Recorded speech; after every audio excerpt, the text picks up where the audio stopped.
Dear student, आज देखिए date है क्या है हम लोग के पास 13/6, ठीक है। मतलब कोरोना पीरियड चल रहा भैया, ठीक है। तो इसमें सोच रहे हैं आप लोगों को कुछ नए नए सेशन में जो बच्चे गए उनको थोड़ा सा फिजिक्स के बारे में थोड़ा बता दे, है ना। तो चैप्टर है हमारा वर्क, पावर एंड एनर्जी, ठीक है। ये छोटे क्लास में भी है, 8 क्लास में भी है और 10 में तो फुल है। 10 में तो फुल है, इसमें बहुत सारे न्यूमेरिकल हैं। ये है वर्क, पावर, एनर्जी, ठीक है। तो अब देखिए, जैसे तुम लोग थोड़ा कंफ्यूज ना हो ना, कहीं की बुक में सिर्फ वर्क एनर्जी लिखा हुआ है, कहीं से चैप्टर का नाम। 8 क्लास में तो सिर्फ एनर्जी लिखा हुआ है ICSE में, तो मतलब लेकिन है अंदर में सब कुछ मटेरियल है। तो वर्क, पावर, एनर्जी पूरा चैप्टर ये है, ठीक है ना। अब किसी में आधा लिखते हैं, किसी में पूरा, ठीक है। तो सबसे स्टार्ट करते हैं वर्क। वर्क क्या है, ठीक है। वर्क क्या होता है? वर्क होता है, वर्क मीन्स हम सब हिंदी में काम। तो काम क्या होता है कि अब दिल पर दीवार को धक्का देते रहिए, तो ये काम है? ऑब्वियसली नहीं है, क्योंकि उसमें कोई डिस्प्ले। काम तब होता है जब आप कोई फोर्स लगाएं और थोड़ा सा भी डिस्प्लेसमेंट अगर हो गया तो हम लोग उसको फोर्स कहेंगे और वर्क कहेंगे। जैसे मान लो ये कोई पत्थर है बड़ा सा, ये है ना ऐसे करके, ठीक है। हम इसको फोर्स लगा रहे हैं यहाँ से, यहाँ पर पत्थर है, फिर ये घसक के थोड़ा सा यहाँ पर आ गया इसमें, ठीक है ना। ये ब्रिक है, ठीक है। तो ये पुश होकर यहाँ पर आ गया, ठीक है। ये था फर्स्ट पोजीशन, ये सेकंड पोजीशन, ठीक है। तो ये वर्क है। लेकिन अगर कोई ये मान लो इसको जो दीवार वाल लिख दें और वाल जब पुश करेंगे तो नहीं होगा, तो हमारा क्या होगा कि इसमें कोई फोर्स वर्क नहीं काम कर रहा, ठीक। तो हमारा वर्क का फॉर्मूला क्या हो गया? नॉर्मल, ठीक। तो वर्क इज इक्वल टू हमारा हो गया फोर्स, ठीक है, इनटू डिस्प्लेसमेंट,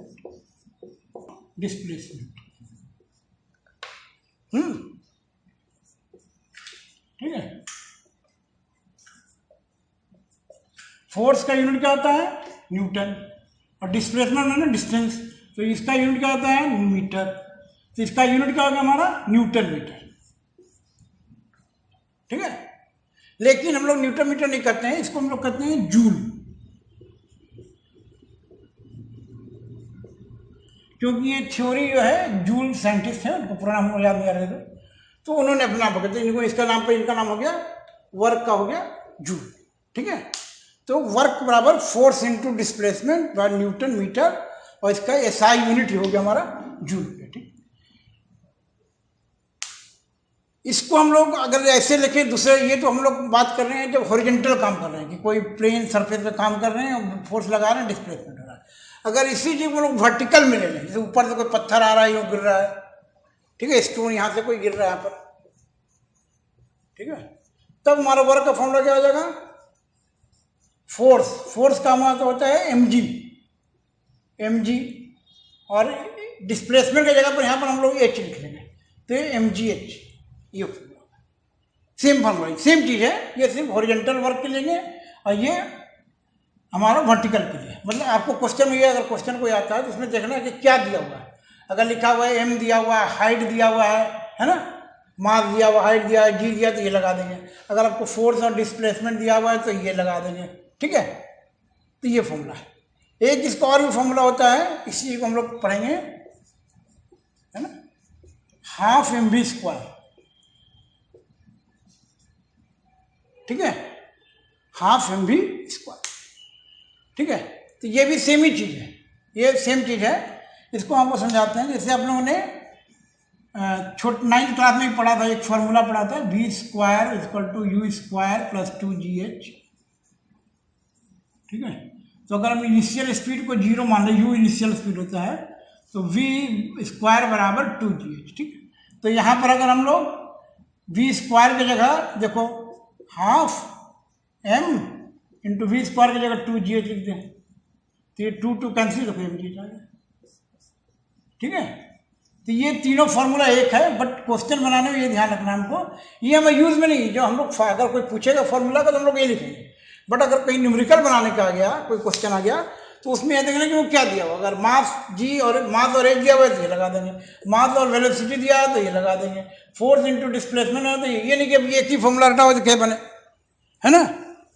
नो नहीं होना चाहिए कि ये क्वेश्चन ये नहीं बनेगा, इसमें ये नहीं दिया हुआ है, जो भी है, ठीक है, ओके।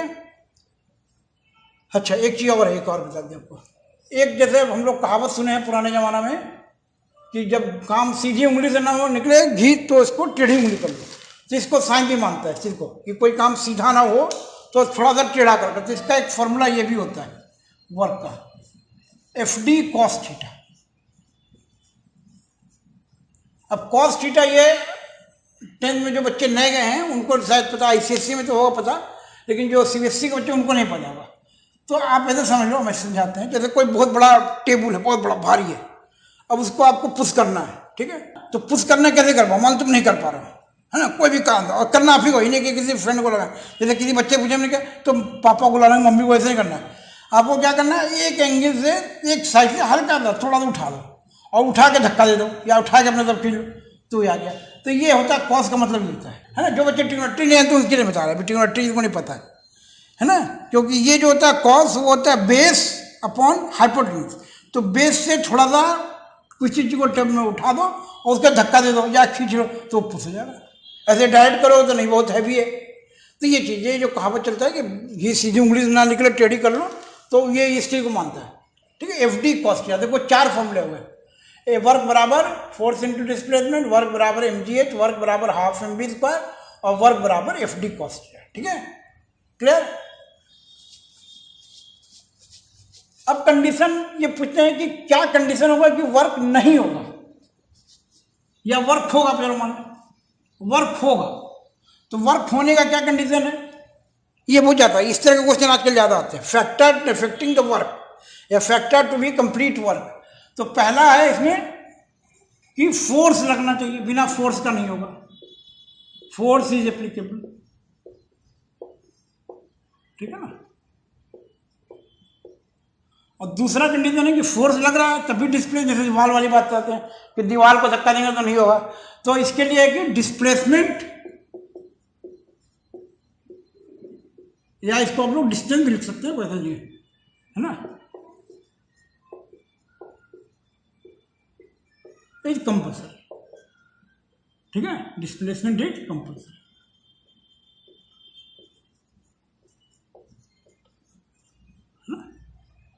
ठीक है। या लिखो बॉडी, कोई भी अगले लिखो बॉडी डिस्प्लेस, है ना, इट मस्ट बी क्लियर कि बॉडी गॉट सम डिस्प्लेसमेंट, ठीक है। तो ये हमारा हुआ, ठीक। ये इस तरह के क्वेश्चन आपको ज़्यादा आता है। फैक्टर अगर कहेगा कि नॉट एप्लीकेबल, वर्क नहीं हो रहा है, अगर ना हो, हम चाहते हैं वर्क ना हो, तो उसके लिए क्या होगा, फोर्स नहीं लगाइए या फोर्स लगाइए, डिस्प्लेसमेंट ना हो। इस तरह क्वेश्चन घुमा के पूछा, चीज़ वही है ना। अगर कहेगा नॉट, यहाँ पर नॉट लगा देना, force is not applicable, displacement do not required, है ना, तो वर्क नहीं हो, सही है, ठीक है। अब इसमें बहुत सारे एग्जाम्पल्स आपको बुक में मिलेंगे, जो रीजनिंग वाले क्वेश्चन है ना, कि हम लोग अगर मान लो कि फोर्स लगाया और कितना वर्क हुआ या क्यों वर्क हुआ। मान लो हम फोर्स नहीं लगा रहे, विंड हवा फोर्स लगा रही है, कोई चीज़ छोटी मोटी चीज़ें उड़ के, है ना, छोटे मोटी चीज़ें उड़ के चली गई तो वो हम नहीं लगा देंगे, फोर्स तो लग रहा है ना, विंड एनर्जी लग रहा है ना, ठीक है। तो इस तरह से, और थोड़ा रीजनिंग वाले क्वेश्चन है उसको आप लोग इसमें देखना पड़ेगा। थ्योरी हमने ये बता दिया आपको, ठीक है, इसमें न्यूमेरिकल आते हैं। अब दूसरा आता है इसमें पॉइंट पावर, ठीक है। पावर क्या होता है, आपके अंदर क्या पावर होता है ना, बहुत पावर है मेरे अंदर, मैं बहुत ताकतवर हूँ, है ना। तो कैसे पता चलेगा ताकतवर है, आप ताकतवर हैं ये कैसे प्रूव करोगे कि कोई काम है, वर्क। हम लोग पावर का फॉर्मूला क्या होता है, पावर का डिफिनेशन होता है रेट ऑफ डूइंग वर्क, ठीक है, रेट ऑफ डूइंग वर्क,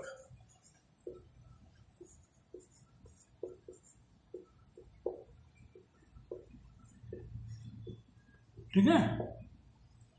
मतलब कोई काम है, जैसे मैं हूं तो मैं थोड़ा बूढ़ा हो गया हूँ, नाटा मोटा हूं, और कोई तुम लोग कोई दुबला पतला लड़का हो, तो हम लोग एक दौड़ लगाए कि यहाँ से करीब 1 किलोमीटर का, तो ऑब्वियसली तुम जल्दी कर लो, हम जल्दी करेंगे, तो इसका मतलब आपके अंदर पावर ज़्यादा है, क्योंकि आपने सेम काम को, काम तो सेम है, डिस्टेंस सेम के हम भी पहुँचेंगे, तो हम 15 मिनट पहुँचेंगे, आप 5 मिनट पहुँच जाओगे दौड़ के, ठीक है ना। तो लेकिन टाइम अलग अलग है, तो इसका मतलब है कि आपका पावर ज़्यादा है। तो पावर का हमारा फॉर्मूला हो गया वर्क बाई टाइम, कि कोई भी काम कर रहे हैं या सेम काम दोनों कर रहे हैं, दोनों में अलग अलग टाइम लग रहा है, ठीक है। तो इसको हम लोग शॉर्ट में लिखेंगे W/T, ऐसे लिखेंगे, ठीक है, शॉर्ट में पावर बराबर W/T, ठीक। और इसमें एक और चेंज होगा इसमें। अब वर्क का हम लोग फॉर्मूला क्या पड़ा था, फोर्स इंटू डिस्प्लेसमेंट FD/T। अब ये देखो कि D/T क्या होता है, डिस्प्लेसमेंट बाई टाइम या डिस्टेंस वेलोसिटी। तो इसको हम लोग ये भी लिख सकते हैं फोर्स इंटू वेलोसिटी। इस पर भी एक दो क्वेश्चन है ना, 10th की बुक में, जो कंसाइज वाली बुक है, उसमें भी इस तरह के 2-3 क्वेश्चन इसे आपको मिलेंगे, ठीक है। फोर्स, तो दो फॉर्मूला हो गया, पावर का हो गया वर्क अपॉन टाइम, और दूसरा हो गया फोर्स, ठीक है। तो अगर क्वेश्चन आएगा तो इसमें चाहे तो आप अलग से वर्क निकालो, बाद में टाइम निकालो, या साथ में कर दो, ठीक है। और इसकी यूनिट होती है, the unit of power is what, है ना।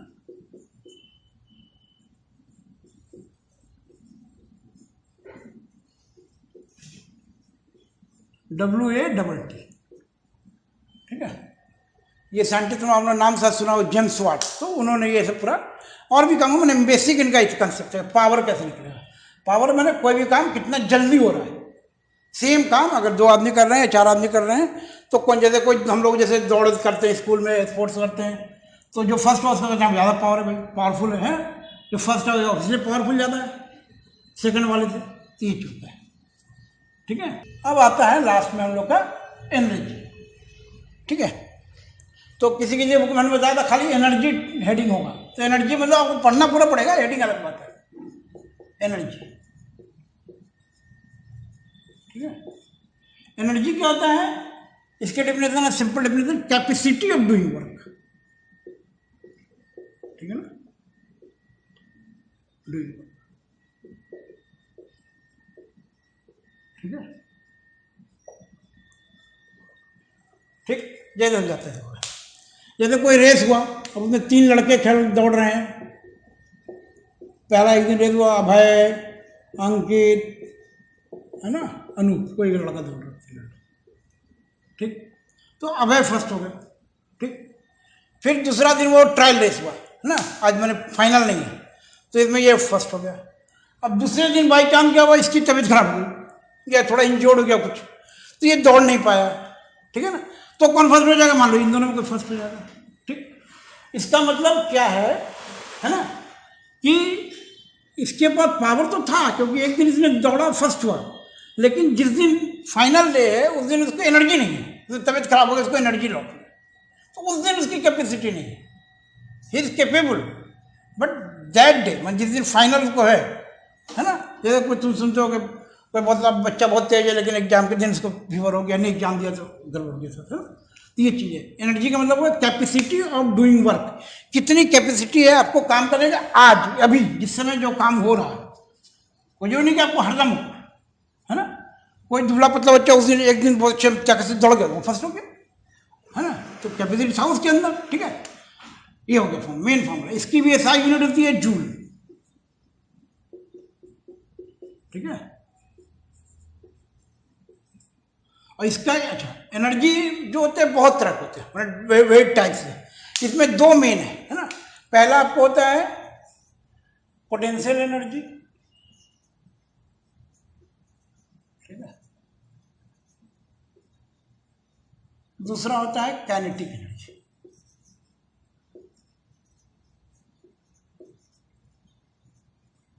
ठीक।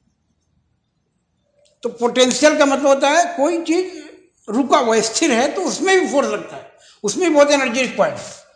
कोई अगर चीज कांस्टेंट पड़ा हुआ है, जैसे तुमको कोई बोल दे किसी बच्चे को कि तुम 1 घंटा बिना हिले डुले बैठे, बिना हिले कुछ नहीं करना, नहीं बैठ सकता, कभी कोई बच्चे नहीं बैठता, हालांकि बैठने वाले बैठते हैं, ये भी एक काम होता है वो जगह, है ना। तो उसमें भी बहुत एनर्जी लग रहा है, और काइनेटिक में जो काम करने में एनर्जी लग रहा है, ठीक है। तो ये 2 टाइप की एनर्जी, काइनेटिक एनर्जी मतलब जो कोई वर्क कर रहे हैं, जो काम कर रहे हैं, उसको हिंदी में लोग कहते हैं गतिज, गतिज ऊर्जा, गति माने जो चल रहा है, ठीक है ना। तो इसका फॉर्मूला होता है mgh और इसका फॉर्मूला था हाफ एम बी, जो मैंने आपको बताया, ठीक है, पहले बताया था वर्क में। लेकिन ये दोनों सेम है, तो आप किसी में यूज कर सकते हैं। ऐसा नहीं कि पोटेंशियल एनर्जी में अगर मान लो वी दिया है तो नहीं लगाओगे, पोटेंशियल एनर्जी में अगर वी और मास दिया है तो लगा सकते, ऐसा कोई दिक्कत नहीं है। दोनों सेम ही चीज़ है, कोई बहुत अंतर नहीं है, बहुत अंतर क्या, बिल्कुल अंतर नहीं है, ये दोनों सेम ही चीज़। या इसकी जगह हम लोग वो भी लिख सकते हैं एफ डी, जो फोरवर्क में लगाया था, या एफ डी कॉस थीटा, कुछ भी लिख सकते हैं। ये चारों फॉर्मूला हमारा एनर्जी में चलेगा और हमारा उसमें चलेगा, वर्क में भी, ठीक है। क्वेश्चन में ये होता है, जब 9-10 में पढ़ रहे हैं तो आपको ये देखना पड़ेगा, ये अब छोटे क्लास वाला नहीं सीख से होता कि ये दिया वो ये दिया, तो आपको थोड़ा पढ़ के देखना पड़ेगा कौन क्या दिया हुआ है, क्या लगाना है, क्योंकि आपको 4 फॉर्मूला है। इसमें एम और एच की जरूरत है, जी तो हमारा कॉन्स्टेंट होता है, इसमें एम और वी की जरूरत है, इसमें एफ और डी की जरूरत है, इसमें एफ और डी और एंगल की जरूरत है, तो ये हमारा फॉर्मूला, ठीक है। अब आते हैं कि मेन काम क्या है, एनर्जी मेन चीज, सबसे मेन चीज होता है एनर्जी।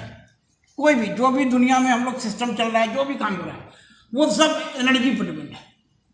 एनर्जी पर डिपेंड क्या मतलब कि ट्रांसफॉर्मेशन ऑफ एनर्जी हो रहा है, ठीक है, transformation of energy, energy change होते रहता है, और यही काम है, काम यही है ना कि भाई आप घर में बैठे हैं, घर से बैठने के फिर निकले कहीं कहीं काम किया तो आपका एनर्जी ट्रांसफर, फिर घर आए, फिर आप घर में खाना खाए, फिर सो गए, फिर सुबह उठे, तो ये सब क्या हो रहा है, एनर्जी ट्रांसफॉर्म हो रहा है, ठीक है ना। जैसे मोबाइल है, मोबाइल में आपने बोला तो आपको पहले साउंड एनर्जी, फिर इसमें आवाज़ के आवाज़ आपको जो आपको आया वो आपके पार्टिकल बने, फिर वो पार्टिकल पूरा हवा में गया, फिर वो जहाँ पर आपका चाहे नंबर था सेटेलाइट उसमें, तो ये सब एनर्जी मैंने heat, sound energy, electrical energy, wind energy, फिर तो इस तरह से सारे चीज होते हैं एनर्जी के ट्रांसफॉर्मेशन, और सारा काम हमारा ही चलता है ट्रांसफॉर्मेशन ऑफ एनर्जी, ठीक है ना। तो इसका एक डिफिनेशन भी है, इसको बल्कि कहीं कहीं लिखा था law of conservation of energy. 8th class में ट्रांसफॉर्मेशन लिखा है, लेकिन आपको 10th में लिखा है law of conservation of energy,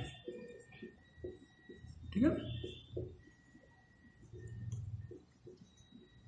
energy खाली जरूरी नहीं, हवा एनर्जी बहुत कुछ है, खाना पीना, पानी, सबसे मेन चीज पानी, इसीलिए हम लोग बार बार जो है हम लोग जोड़ देते हैं वे सेव वाटर। अगर मान लो पानी खत्म हो गया तो सब कुछ बेकार है कि ना। तो law of conservation of energy क्या है कि energy neither created not destroy, energy neither created not destroy, only it's form change, destroy, सिर्फ इसका फॉर्म चेंज हो रहा है, ओनली इट्स फॉर्म चेंज, ठीक है। इसका प्रूफ भी है, लेकिन चलो अभी प्रूफ नहीं बताएंगे, एक इसमें मेन चीज बताते हैं, इसको बंद करते हैं, दूसरा करते हैं ना। अब क्या होता है, मेन काम हमारा जो होता है कि कैसे प्रूफ करेंगे कि हमको ये ट्रांसफॉर्म हो रहा है, ठीक है, ये लॉ कैसे लग रहा है, देखो बताते हैं।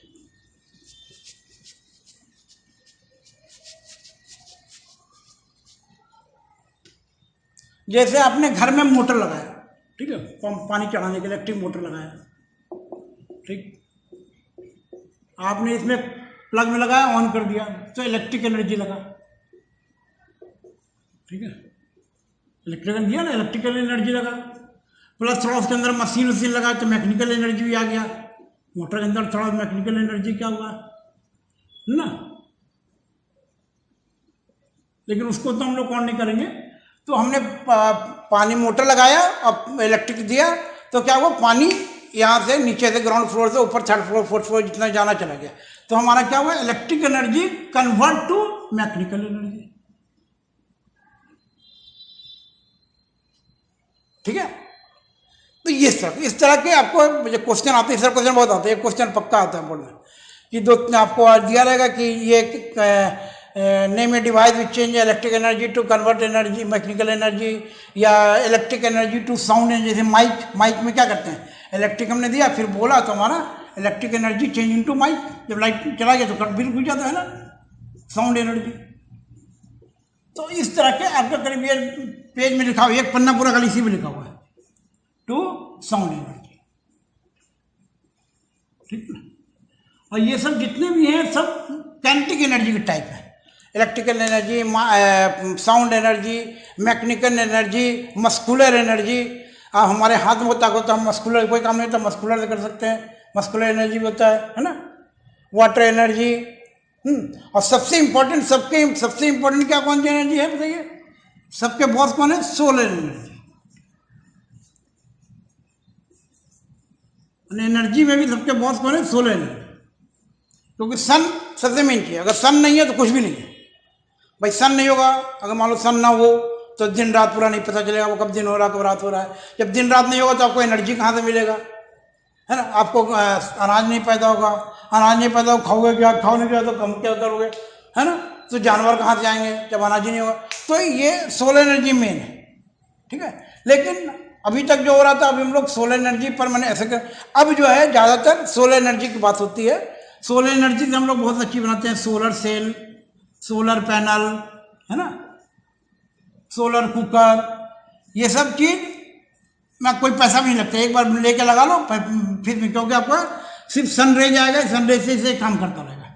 बट इसमें थोड़ा ये दिक्कत होता है कि दिन में काम करता है, लेकिन आजकल अब अच्छे अच्छे सिस्टम सेलुल में, तो हम लोग इसको स्टोर भी कर लेते हैं, है ना। सोलर कुकर, ठीक है। तो ये सब ये हमने पूरा नहीं बताया, आपको मेन चीज बता दिया कि जो काम होता है, जो मेन काम हमारा, जो भी दुनिया में जो भी काम हो रहा है, सिर्फ यही हो रहा है कि एनर्जी ट्रांसफर हो रहा है, ठीक है। आप घर से निकले, घर से बाहर आए, बाहर काम किया, फिर कर गए, फिर खाना खाया, फिर सो गए, फिर सो उठे, तो इसमें क्या हो रहा है? एनर्जी ट्रांसफर हो रहा है, ठीक है। और सबसे मेन एनर्जी में सबसे मेन क्या है? Solar energy.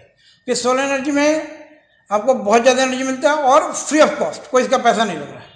उसके डिवाइस बनाने में थोड़ा पैसा लगता है, इसके डिवाइस थोड़ा ये महंगे होते हैं, बट ऐसे आपको बहुत ईजी है, ठीक है।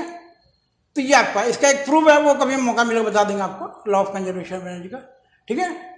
इतना आप कीजिए, तो आपको कभी कोई जरूरत पड़े तो आप फोन कीजिए। ये नहीं कि ये नहीं समझ आए फिर बैठे हुए अपना मुंह बना के कल में, ठीक है। कल वीडियो देखने से नहीं होगा, वीडियो आप समझिए। आपको कोई नहीं आ रहा आप अपने दोस्तों को बताइए, नहीं आ रहा हमसे पूछिए, जब भी पूछिए, कोई दिक्कत नहीं, मैं 12 बजे तक जगह रहता हूँ, ठीक है। Okay bye. Please like share और सब्सक्राइब। अगर कोई इशू हो तो आप कमेंट में भी पूछ सकते हैं या आप मुझे कॉल भी कर सकते हैं। नंबर आपको डिस्क्रिप्शन में दिया हुआ है। थैंक्स।